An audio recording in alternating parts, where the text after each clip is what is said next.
ತಮಿಳುನಾಡಿನ ಮುಖ್ಯಮಂತ್ರಿ C Joseph Vijay ಅವರು ರಾಜ್ಯದ ಕೃಷಿ ವಲಯಕ್ಕೆ ಭಾರೀ ಆರ್ಥಿಕ ಆಕ್ಸಿಜನ್ ಅನ್ನು ಕೊಟ್ಟಿದ್ದಾರೆ. ತಮಿಳುನಾಡು ರೈತರ ಸುದೀರ್ಘ ದಿನಗಳ ಬೇಡಿಕೆಯಾಗಿದ್ದಂತಹ ಸಹಕಾರ ಬ್ಯಾಂಕ್ಗಳ ಕೃಷಿ ಸಾಲ ಮನ್ನಾ ಯೋಜನೆಯನ್ನ ಅಧಿಕೃತವಾಗಿ ಪ್ರಕಟಿಸಿದ್ದಾರೆ.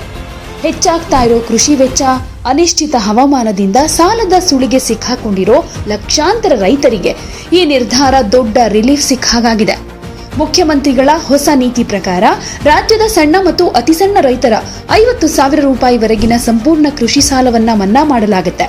ಇನ್ನುಳಿದ ದೊಡ್ಡ ರೈತರಿಗೆ ಅವರ ಬಾಕಿ ಇರೋ ಸಹಕಾರ ಬ್ಯಾಂಕ್ ಸಾಲದ ಮೊತ್ತದಲ್ಲಿ 5,000 ರೂಪಾಯಿ ತನಕ ರಿಯಾಯಿತಿ ಕೊಡಲಾಗುತ್ತೆ.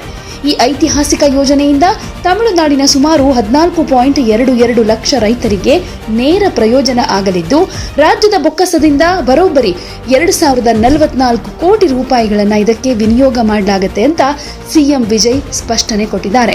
ಸಾಲ ಮನ್ನಾ ಪ್ರಕಟಿಸಿದ ಬೆನ್ನಲ್ಲೇ ಮುಖ್ಯಮಂತ್ರಿ ವಿಜಯ್ ಅವರು ಕರ್ನಾಟಕದ ಪ್ರಸ್ತಾವಿತ ಮೇಕೆದಾಟು ಜಲಾಶಯ ಯೋಜನೆಗೆ ಕೌಂಟರ್ ಕೊಡೋದಕ್ಕೆ ಸಚಿವರು ಮತ್ತು ಕಾನೂನು ತಜ್ಞರ ಹೈವೋಲ್ಟೇಜ್ ಸಭೆಯ ನೇತೃತ್ವ ವಹಿಸಿದ್ರು. ಕರ್ನಾಟಕ ಸರ್ಕಾರ ಕಾವೇರಿ ನದಿಗೆ ಅಡ್ಡಲಾಗಿ ಮೇಕೆದಾಟು ಬಳಿ ಸಮತೋಲನ ಜಲಾಶಯ ನಿರ್ಮಿಸುವುದಕ್ಕೆ ಇತ್ತೀಚೆಗೆ ರಹಸ್ಯವಾಗಿ ಭೂಮಿ ಪೂಜೆ ನೆರವೇರಿಸುವುದಕ್ಕೆ ಸಿದ್ಧತೆ ನಡೆಸಿರೋ ಹಿನ್ನೆಲೆಯಲ್ಲಿ ಈ ತುರ್ತು ಸಭೆಯನ್ನ ಕರೆಯಲಾಗಿತ್ತು. ಕೆಳರಾಜ್ಯವಾಗಿರೋ ತಮಿಳುನಾಡಿನ ಹಿತಾಸಕ್ತಿ ಹಾಗೂ ರೈತರ ನೀರಿನ ಹಕ್ಕನ್ನು ರಕ್ಷಣೆ ಮಾಡೋದಕ್ಕೆ ಸುಪ್ರೀಂ ಕೋರ್ಟ್ನಲ್ಲಿ ಕಾನೂನು ಹೋರಾಟವನ್ನ ಮತ್ತಷ್ಟು ಚುರುಕುಗೊಳಿಸುವಂತೆ ಸಿಎಂ ವಿಜಯ್ ಅಧಿಕಾರಿಗಳಿಗೆ ಕಟ್ಟುನಿಟ್ಟಿನ ಆದೇಶ ಕೊಟ್ಟಿದ್ದಾರೆ. ತಾಂತ್ರಿಕ ವಿಷಯಗಳನ್ನ ಕೇಂದ್ರದ ಪರಿಣಿತ ಸಂಸ್ಥೆಗಳೇ ನಿರ್ಧರಿಸಬೇಕು ಅಂತಾನೂ ಈ ಹಿಂದೆ ಸುಪ್ರೀಂ ಕೋರ್ಟ್ ತಮಿಳುನಾಡಿನ ಮರು ಪರಿಶೀಲನಾ ಅರ್ಜಿಯನ್ನ ವಜಾಗೊಳಿಸಿದ್ದನ್ನ ಸಭೆಯಲ್ಲಿ ಚರ್ಚೆ ಮಾಡಿದ್ರು. ಕೋರ್ಟ್ನ ಅವಲೋಕನಗಳನ್ನು ಗಮನದಲ್ಲಿಟ್ಟುಕೊಂಡು ಮುಂದಿನ ಕಾನೂನು ಹೋರಾಟ ಮಾಡೋದಕ್ಕೆ ಅಡ್ವೊಕೇಟ್ ಜನರಲ್ ವಿಜಯ್ ನಾರಾಯಣ್ ಅವರಿಗೆ ಸಿಎಂ ಸೂಚನೆ ಕೊಟ್ಟಿದ್ದಾರೆ.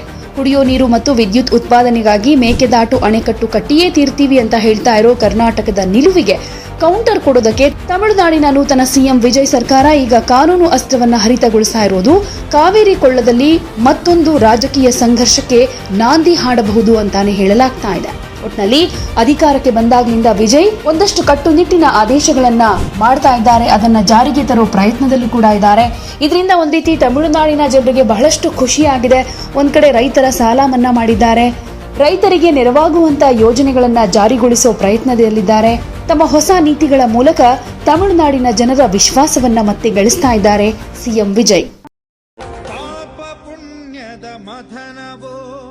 ನೀತಿ ತತ್ವದ ಕಥನವೋ, ಬಲಾಬಲಗಳ ಘೋರ ಕದನವೋ, ಪ್ರೇಮ ಕಾಮದ ಸದನವೋ, ರಾಗ ದ್ವೇಷದ ದೋಷವೋ, ಜನ್ಮ ಜನ್ಮದ ಪಾಶವೋ.